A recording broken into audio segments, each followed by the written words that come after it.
Okay, let's get into the message today. And we have a chance to continue in our study of the book of Genesis this morning and see what God is doing with Joseph and his brothers. And I got to tell you, I was trying to think as I was looking at this section of scripture today, I was thinking, what can I title this? Because it's just an interesting section. But the only theme that I could have is, what Akbar said in the Battle of whatever in Star Wars. It's a trap! And so I have entitled it, The Brothers Walk into Joseph's Trap. Because that's what it is, okay? And it was Admiral Akbar, that's what it was. Anyway, he was a fishy-looking guy. So anyway, if you've never seen Star Wars. We have a trap set up before the brothers. And at first they walk in and they've got their guard up. And then their guard comes way down before the trap is sprung. So we'll talk about that today. I think that we need to be aware that sometimes God sets up the traps so that we are suddenly confronted with decisions that we have to make, repentance that we have to do, and he's able to get us free from those traps at the point where we repent. So anyway, today we are in Genesis 43, verses 8 through 34, and so we're going to dive right in. Just a quick reminder, the brothers had gone down to Egypt, the 10 brothers had gone down to Egypt. They ended up being in front of Joseph, didn't know it was Joseph, their brother that they had sold into slavery. And he had said, hey, either you come back with your younger brother or don't come back. And then he kept Simeon as a hostage. And so they go back. Jacob's pretty upset about the fact that they had said, why did you tell him everything? And they said, because he asked everything. And you had to respond because they knew their necks were on the line. I mean, this whole thing was very, very traumatic for them. And they weren't going to go back without Benjamin because Joseph, and they didn't know it was Joseph, but Joseph had said, you're not going to see my face unless you come down here with Benjamin. And that meant they would be probably executed as spies and that Simeon would be executed. And so they are having this issue and Jacob's saying, I'm not sending him. And so now they're getting hungry again. Starting with verse 8, Judah said to his father Israel, as Jacob said, hey, you need to go down. He says, not unless you send Benjamin. So now Judah steps forward. Remember what Reuben had said? Hey, Dad, if we don't bring Benjamin back, you can kill my 2 sons. Now, can you, so this, I mean, there's just a whole lot of psychological issues in that, I think. First of all, if you're the 2 sons and you're hearing Dad say this, you're going, what? Do we have a say in this? Okay, now if you're Jacob's going, yeah, so this is supposed to make me feel better. I lose my youngest son, so I'm going to start killing my grandkids? I mean, it's like, okay, that doesn't work. Anyway, Judah is a little brighter, okay? At least he's not at all as willing to kill his sons? I don't know. Okay, so Judah said to his father Israel, send the young man with me and we will get up and go that we, you and our children may live and not die. I personally will be a guarantee for him. You may require satisfaction from my hand. If I do not bring him back to you and set him before you, I will be culpable before you all my days. For if we had not delayed, most certainly we could have gone and returned 2 times. That last part was just a dig. You understand that. So Judah steps forward, and he is the one who is now saying, hey, we need to do something, Dad. And he has a much better solution than Reuben had. He's like, okay, this isn't about my sons. This is about me. He also understands telling his dad, you can kill me, this is not going to bring great joy to Jacob. These are his kids. He's not going to do that. But he said, I'll bear the responsibility. It literally says, I'll be a sin before you. my entire life. In other words, I will make sure you understand that, basically he was saying, I'll mourn before you the rest of my life because this isn't supposed to happen. So he'd accept the blame for it. And that apparently was enough for Jacob, by the way, because he certainly agreed with it at that point in time. And Judah says, hey, if we delay any longer, it's going to start to be very costly. Can you imagine Joseph waiting for his brothers to return, knowing how much grain he had sent with them, knowing the flocks, the herds, and the people, because he had asked them all those questions about the people. How many were there? Children? Okay. And knowing, this man had been running things in Egypt for 2 years of famine already. He knew how much each family needed, how much cattle needed. And so he's recognizing they got to come back after this amount of time, and they're not coming back. And it's getting a little, dire unless they've got some other means of provision and they, think this famine was stretching on. They were not coming back. And Judah says, we need to go now or we will not get back on time in order for us to make a difference for our cattle, our families, etc. So then their father Israel said to them, if that is the way it is, then do this. Take in your bag some of the choice crops of the land and bring them down to the man to honor him. A little balm, a little honey, spice, myrrh, pistachios, and almonds. Also take twice as much silver in your hand and bring back in your hand the silver which was given back in the mouth of your sacks. Perhaps it was a mistake. Take your brother, get up and return to the man. May El Shaddai provide mercy to you before the man so that he release you, your other brother, and Benjamin. As for me, if I am deprived of my children, then deprived I will be. Okay, so what we have right here is Jacob is acquiescing. He's saying, okay, he can't, what's he going to do? Watch his entire family starve to death? And he's saying, go. And they're saying, no, not unless you send Benjamin. We will not go because we won't be able to see him. It's a waste and it'll be costly to all of us. And so Jacob says, okay, go, but if you go, don't go empty-handed. And he arranges a gift. Now, there's an echo here, isn't there? Was there another time in his life he sent gifts ahead of him? Yeah, when he was meeting Esau. And it worked really well. Now, he didn't send nearly as much. He understands the man they're talking to is like the second highest in all of Egypt. He doesn't need big gifts. He just needs the type of gifts that release honor, okay? He didn't need to do what he did with Esau. With Esau, he was trying to say, hey, listen, I stole your birthright. Here's some payment, okay? But with this guy, he just wanted to honor him. He sent a little balm, a little honey, spice. That's ladanum, which is a spice from a rose, whatever. And anyway, these are some of the best of the products of the land. Now, by the way, there's an echo there too, because that's what the Midianite traders were taking down to Egypt when they brought Joseph. Because that was that's why they were there, to get this stuff and take it down to Egypt. But it's an echo, and it's a reminder of the fact he's saying, hey, take this down to Egypt, and the brothers could not have helped. They understood what the traders had been bringing down to Egypt, and they probably, more than once, I bet they thought about the fact that, boy, this is exactly what the traders were bringing down to Egypt when we sold Joseph to them. And they not only brought spices, they brought slaves. They hoped they weren't bringing slaves. That means them. They didn't want to stay there. So Jacob sends gifts and obviously also returns the mystery silver.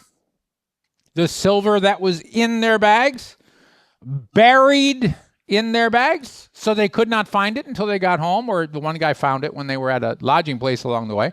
And so you'd bring along the mystery silver, you take along enough other silver to pay for new grain.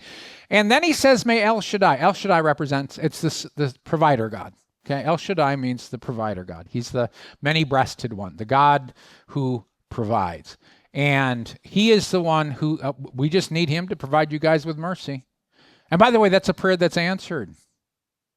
Okay, so just remember that. It's a prayer that's answered. So, anyway, but then he said, Then he says, he gets down to the final point. When he's standing in front of Pharaoh, he says, I've been alive 130 years and they've been pretty miserable. Okay, that's really his assessment of his life at that point, that he's standing before Pharaoh. And and here he says, if I'm deprived of my children, then deprived I will be. He's just got this fatalistic little thing in him, so he needs to cheer up a little bit. He will by the end of it all, but, he needs to cheer up a little bit. So the men took this food offering, double the silver in their hand, and Benjamin, and got up and went down to Egypt. There they stood before Joseph. Joseph saw Benjamin with them, and he said to the one over his house, bring the men to the house and slaughter an animal and prepare it, for the men will eat with me at midday. The man did as Joseph instructed. The man brought the men to Joseph's house. The men were afraid because they were brought to Joseph's house. They said, it is because of the matter of the silver which was returned in our sacks on our first trip that we are being brought, so that he can accuse us, fall on us, and take us for slaves along with our donkeys. Told you the slaves were in their mind. I'm sure hoping as we bring these gifts that we don't become slaves, self-fulfilling prophecy. So they're thinking, hey, this could end up bad. Joseph is intending it to be good, but they don't know that. They think this is all about, God getting even with them. And there certainly was a trap they were walking into, but we'll get into that more next week. So anyway, they're bringing the silver and the gifts. They bring it all down. Joseph recognizes Benjamin. Now, I told you he was watching for him. They got to come someday. And so he sees the right number of people showing up. Even from a distance, he would probably say, is that them? And then without them having an audience before him, he sees that Benjamin's with him. And so he says to his household steward, the person over his house, he says to his household steward, hey, you go and take him to my house, and this is what we're going to do. And so that's what the man did. And he took them and invited them to the midday meal. Now, a lot of our translations say noon, but it can mean a big, stretch in there. We don't know really what their practices were, as whether they have the same noonday meal that we have or not. It's just they may not have been quite the same. May have been a later afternoon. It's a midday meal, and so he says, "Hey, go ahead, get an animal ready, and we're going to have lunch together." Now, can you imagine the steward thinking, who are these guys? There's going to be other Egyptians at this lunch. Okay, we're going to see that by the end of today's lesson. And you can imagine they're going, who are these guys? Why are they having lunch with the most power? They didn't know it was Joseph's brothers. In this section, they're just called the men. They're not even called his brothers in this section. They're not called, before this section, they're called the sons of Jacob or the sons of Israel. Here, they're just the men. Because in Egypt, that's all they were. And so they had none of their normal swagger or promises. We're sons of Israel. He's special to God. No. They were people who were absolutely powerless in the land of Egypt. They knew it. And now things are happening that are a little bit uncomfortable for them. And so they come to a conclusion. They said, we're taking you to his house. And so this is the conclusion they come to. He's going to fall on us and make us slaves. I don't know why they throw in, take our donkeys. They must have been really concerned about the donkeys. I don't get that. I'd think being a slave was bad enough, but and in fact, not only will we be slaves, they'll take our donkeys away. So that one makes it, but do you hear, there's a guilty conscience here, to put it mildly. They're still thinking they're absolutely in fear. And here's just a simple application for us. When we worry, we're not being very logical. Most of our worries never come to pass. But what we've done is internalize them, and we get wearied by them, And honestly, some of the things that does to our body, it wears us out. Okay, being worn out is not a good thing. Okay, we have bodies that God has designed to work really, really well, but we can do things that make them work very, very poorly. One of them is anger and bitterness. It affects us and our immune system. And worry does the same thing. And so when Jesus says, do not worry, he's saying this is a really bad idea. It's not logical. He says, oh, you of little faith, when he's talking to the Israelites about their provision and their clothing. And he said, look at what God does with the lilies of the field. Look what he does with the birds of the air. And you're valuable. You're much more valuable than any of those things. Why are you worrying? Okay, now this is... I think the brothers came by this honestly, meaning from dad, okay? That they'd grow up in a household where Jacob was always worrying about something and about what was going on. That's why Jacob could stand before Pharaoh and say, yeah, it's been a miserable existence. Was it? He was super wealthy. He had hardships. He had lost Rachel. He had seen a lot of trauma along the way, but God he came out smelling like a rose every time. And so, losing Rachel was a big deal. Losing Joseph was a big deal. But he was going to get Joseph back. And so, but we have to, we can literally kill ourselves. And I don't mean suicide, taking your life that way. I'm saying by our worry, by our bitterness, by our decision making, we can damage ourselves and take years and years and years off our lives. I believe, well, it says in the Bible, the wages of sin is death, right? Okay. We're actually told that the acts of the sinful nature, Paul actually says at one point, all those things do is result in death. What, was he being hypothetical? No, he was saying if you get involved in this type of sin, you're going to die early. I try to capture that in my translation, especially in the book of Romans. I have some times where I say you will die a premature death if you get involved in these things. That's God does not intend for his people to be involved in stuff that damages us. Sin damages. The wages of sin, the compensation, the reimbursement for sin is death. Our bodies have death released in them when we get involved in things which violate the purposes of God. And so we need to make sure that we're working on that. Now, by the way, I remember this one story where I forget the guy's name, but his daughters were a little upset because of the fact that they would not be involved in the allotment of land in the land of Canaan, and their dad's name would be lost. And so they bring it before Moses. But when they brought it before him, they said, our father died for his own sins. And then there's something else a little bit later on in one of the prophets that says exactly the same things. They died for their own sins. And you think to yourself, well, that's a really blunt way of putting it. But the truth is if we never sinned, we'd never die.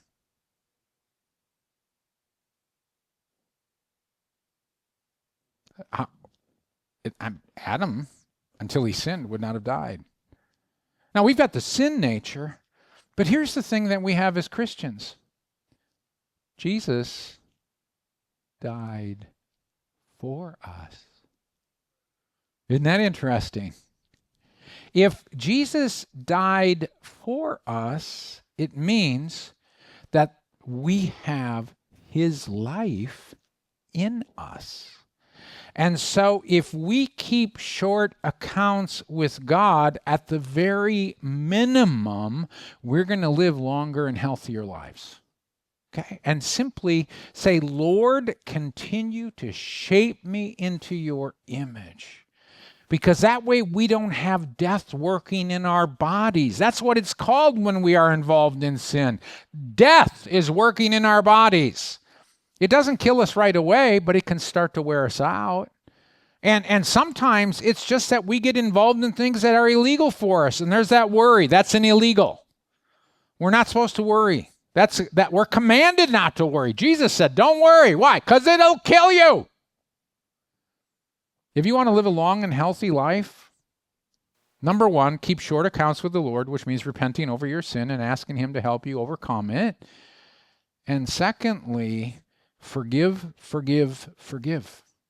Show mercy to others. Show mercy whenever you can. And I guarantee you that you will live a long and healthy life, okay? Maybe you'll make it until the Lord comes, and then you'll never die. Maybe he'll translate you, because he just can't wait like Enoch to have you next to him. I mean, why not?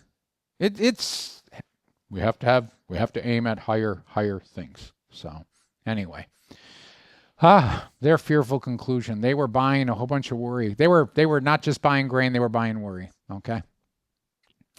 So because they were upset and they were saying this is all because he's going to do this. Oh, by the way, when it says he would fall on us, the idiom in the Hebrew is really expressive. He says he will roll over us. Okay, like they'll roll over us. Then it just means they'll fall on us. But that was kind of a picture. When you think about that, they would be lying, like the Roadrunner, coyote more likely. But okay. So they approached the man who was over Joseph's house and spoke to him at the entryway to the house. Before they got into the house, they said, "Pardon me, my lord. We certainly came down on our first trip to buy grain for food. It happened that when we came to our lodging place and opened our sacks, and unexpectedly each man's silver was in the mouth of his sack, all of our silver by weight. We have brought it back in our hand. We have also brought down other silver in our hand to buy grain for food. We do not know who put our silver in our sacks." So they don't want to commit themselves to going inside the house until they know they can come outside the house. Okay, it's like once we go inside there, and by the way, the homes of the officials, we know this from history, the homes of the officials of Egypt were big, they were ornate, there were courtyards, there were different things, and and there could be prisons attached. It's the way it was. So, anyway, so they're a little concerned, and so they approached the steward, and they said to him, "Hey, we need to figure out what's going on here." So they approached him. They explained about the silver because they didn't want to end up in prison there. They said they're going to return it.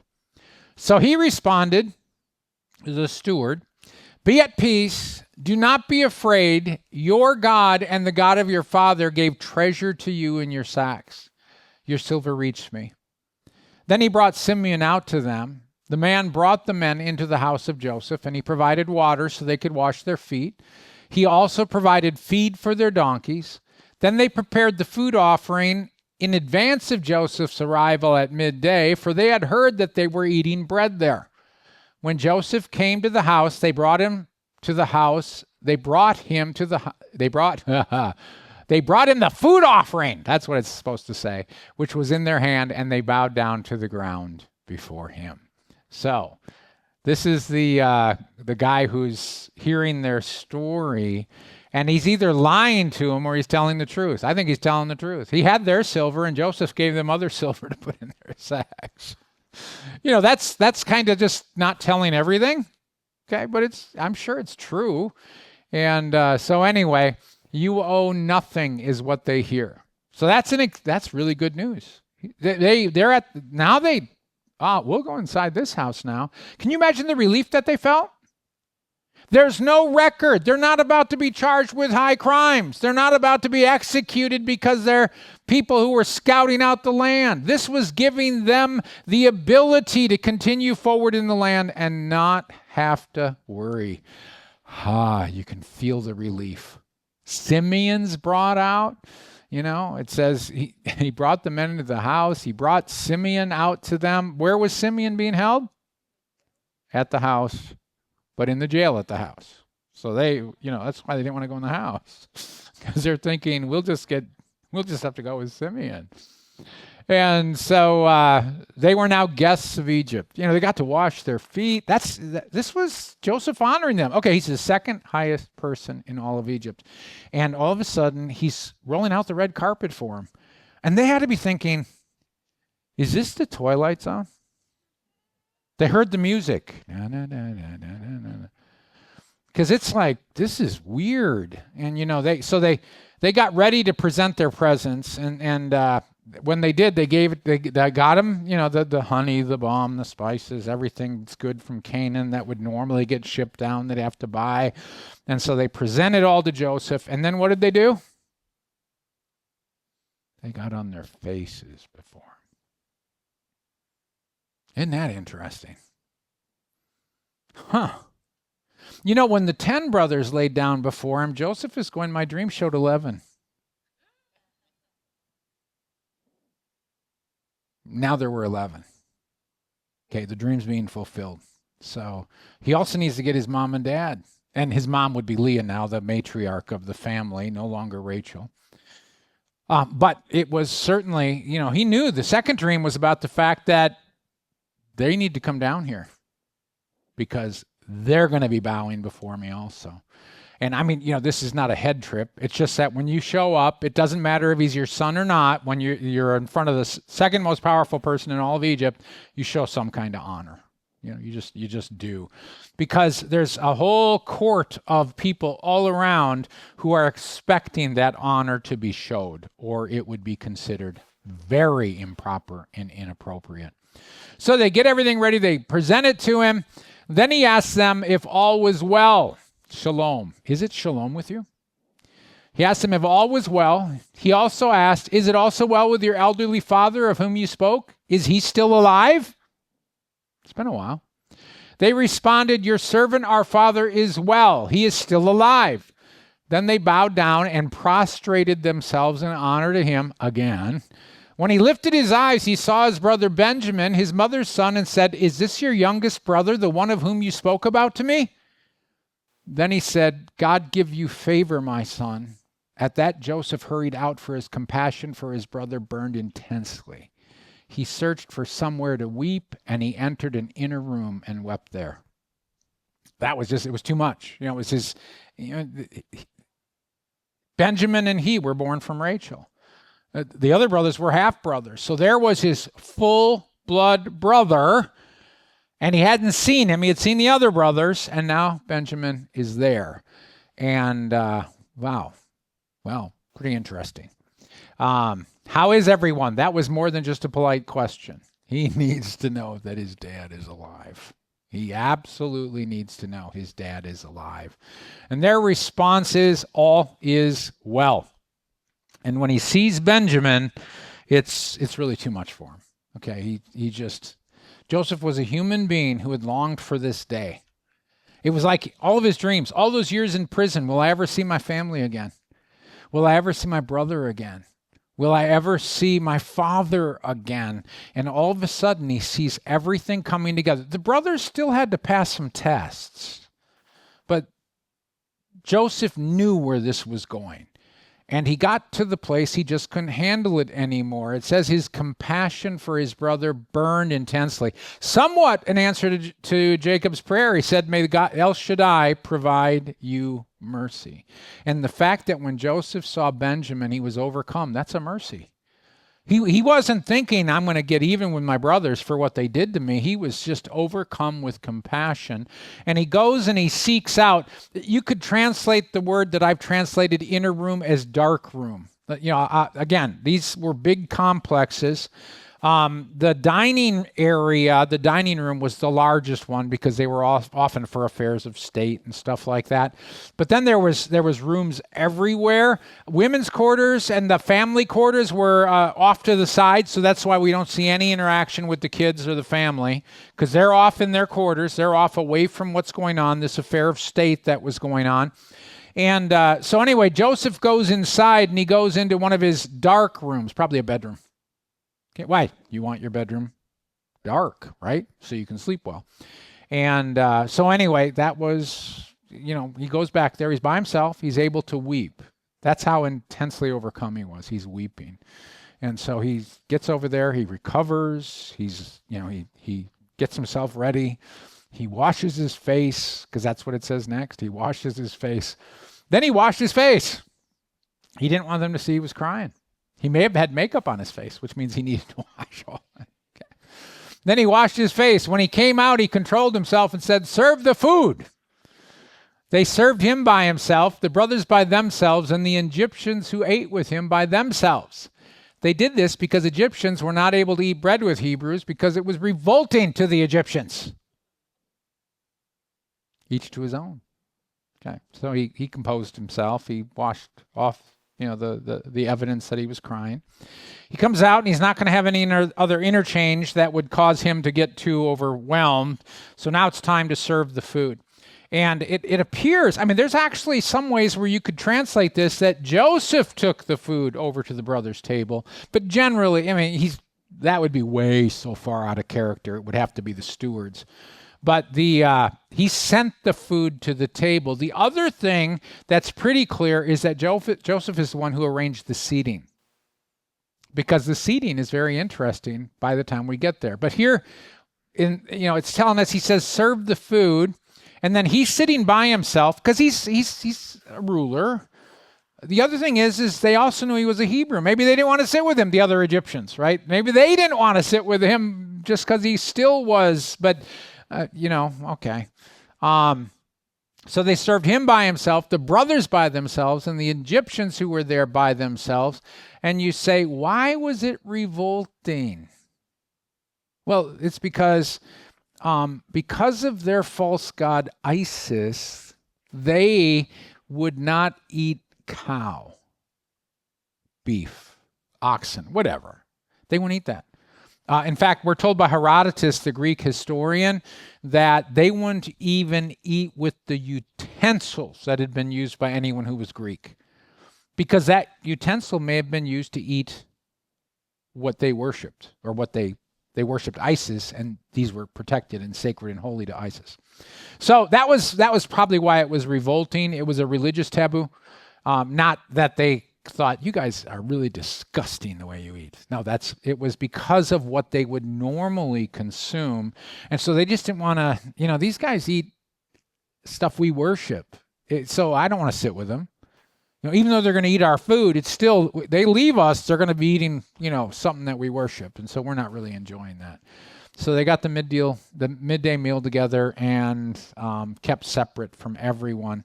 And this, by the way, wasn't odd. Everyone knew this. This is just cultural stuff that was going on, and you have to know the cultural stuff. I've told you before, when I eat with people who are eating kosher, I make sure that even though I have the freedom to eat all the pork I want, and I can tell you the ways. Made ribs for the conference attendees, smoked ribs. And, we only needed 3 racks. And I knew 3 racks would have a leftover rack, but you got to have, enough that if everyone eats. But, the interesting thing is that Sam's only sells them in packages of 2. So that means I had to make 4 racks. And I was so happy. Because now, a rack of ribs goes a long way with Dawn and I. And I should tell you about the rub I use on those ribs someday, But no one uses sauce. When they come off the rack, no one uses it because it's so good. Now, by the way, if I was in a synagogue, I wouldn't be telling this story. Okay, and you understand, I would know culturally it would be inappropriate. And if I'm with a bunch of people who eat kosher, I'm also not going to eat pork, even though I enjoy it, simply because I understand that they've got some prohibitions to that. And generally speaking, they wouldn't care if I ate pork. But I'm still going to say I understand your culture enough to know that when I'm with you, I'm going to live in your culture for a short time. And then I'll go home and get the ribs out of the refrigerator. Or the bacon. Or whatever. But so anyway, that's what was going on. They understood the cultural thing, and so, okay. They were seated before him according to age. The firstborn sat according to his right as firstborn, and the youngest sat as was appropriate for his youth. So the men looked in amazement, each one at the one next to him. He sent portions from the food in front of him to them, Benjamin's portion was 5 times greater than the portions of all his brothers. Then they drank and were intoxicated with him.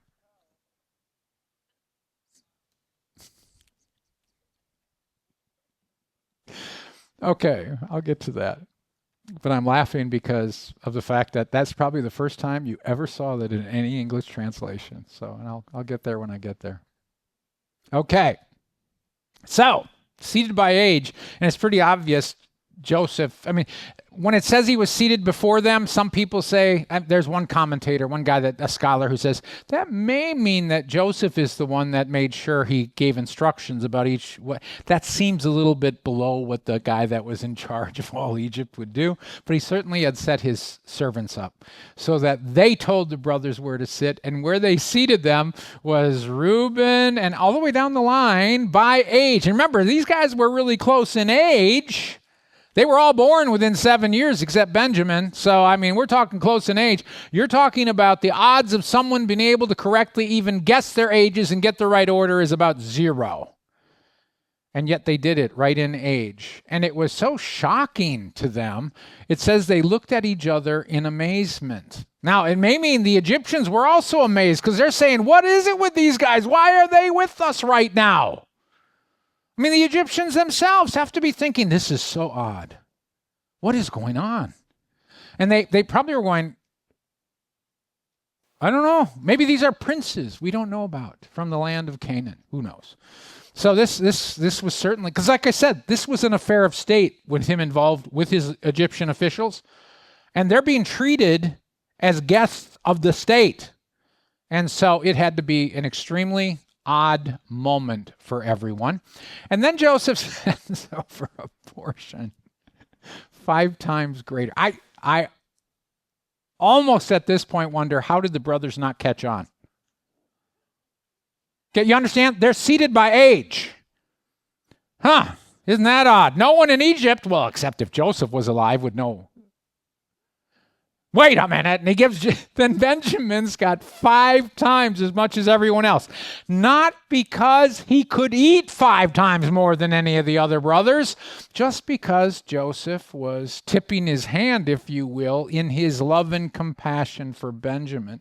Can you imagine? You know, there's this one scene in the Bible where Samuel is waiting for Saul to show up at a sacrifice. And when Saul gets there, because he's going to anoint him as king before he was king, okay? And he says, okay. He says when Saul shows up, he says, hey, I told you to set aside this big chunk of meat. Put it in front of him. And I just get this picture of a giant haunch being put in front of Saul. That's what was going on. You couldn't possibly eat it, but it's a sign of honor. Okay, it's a sign of honor, not expecting that he's going to be able to eat it all, but it's a sign of the fact that Joseph was sending a message of honoring the youngest. I can't imagine how the brothers were thinking. What were they thinking about? And maybe it was a test to see how they would respond. Who knows? Because remember, they were jealous about Joseph. Would they be just as jealous about Benjamin? Because Joseph knew beyond any doubt that the father would have been, well, he already knew the father was protecting Benjamin and treating him special because he wouldn't send him. Basically, what he was saying to the brothers is, you can all die. It'll be fine as long as Benjamin's still alive. That's a message you'd rather not send to your children, but Jacob didn't care. Okay? He was very clear. You can all go down there and have problems, but if something happens to him, my gray hair is going to go down to the grave in sorrow. The rest of you, a little inconvenience. So now he gets the special honor, and I'm imagining this entire time, Joseph is watching very, very closely and not seeing any of the behaviors that he expected. So now the brothers, they lowered their guard. Clearly, they lowered their guard as they were before him. They drank to excess, there's no doubt. The Hebrew word means, it's the same word about when Noah got drunk. Okay? It's the same word. However, as you read the commentaries and the translators' notes, they say it's such a shocking thing to modern day audiences that they say, well, maybe we should just say they drank and became merry. Except it's not what it says. It says they lowered their guard so far that they got intoxicated. Okay, that's what it said. That's what was going on. And so they were having a party. Okay? And they got this, they were involved. You understand? They were so relieved. It had worked out. Their guard was down. Joseph kept, you're in the house. By the way, if, Solomon says if you're ever with a king having something to eat, put a knife to your throat. Okay, don't overeat, don't overdrink, because you may do something that ticks the king off, and then you're dead. Or at least you're in prison, your fortunes change, whatever. These guys were so relaxed that they entered into the celebration, and it says they drank and were intoxicated with him. Now, that may just mean in his presence, but it sure is also open to interpretation that Joseph was celebrating too. And that he just a little bit overindulged at the same time. I'm not saying any of them were drunkards. I'm just simply saying at this party, they had a bit too much to drink. Okay. Now, that probably fit into the plan. Why? Because Joseph knew what he was doing the next day. We're going to get into that next week. But Joseph knew what he was going to do the next day. And if what he was going to do was going to work, he needed them a little bit in the fog. Have you ever gone to an initiation? Like a college initiation? Where you are actually okay, I have seen this. I have been on the receiving end of it. And then I received instructions once I became, and I'm not going to tell you what institution I was at. Might have been a seminary somewhere. But the instruction for the upperclassmen was, take the underclassmen, the ones that are brand new. If you can get them to go out with you to a bar that night, that would be a good thing. Because number one, their guard's going to come down, because they all know this initiation is coming. Their guard's going to come down, and they're going to be so happy that an upperclassman is taking them out. They're going to probably have more than they should, which means the next day they're going to be foggy. Now, at the time, I wasn't really happy about the whole thing, especially when I was on the receiving end. But and I was a working stiff, so there's no way I went out with those guys. But I wonder if they didn't learn what to do from Joseph. Because Joseph is making sure that they have some level of hangover the next day when they get up, which means they're in a fog. They're not going to be as alert. They're not going to be checking their bags of grain to see if their money's in it. And see, you understand? They're just going to say, let's get out of here. I got a headache. Okay, whatever it is, they're walking into Joseph's trap. Their guard has come down. They are defenseless before him emotionally. They no longer think they're in any danger. And so what he's going to find out about them is what's really on the inside, because he's taken down all their defenses. And that's what we're going to see next week. Let's pray. Lord, I thank you for this opportunity to study what your word says about this encounter between Joseph and his brothers. I ask that as we look at it, that we would learn the lessons that you intend for us to see, not over drinking, but actually keeping our wits about us at all times. We pray in your name. Amen.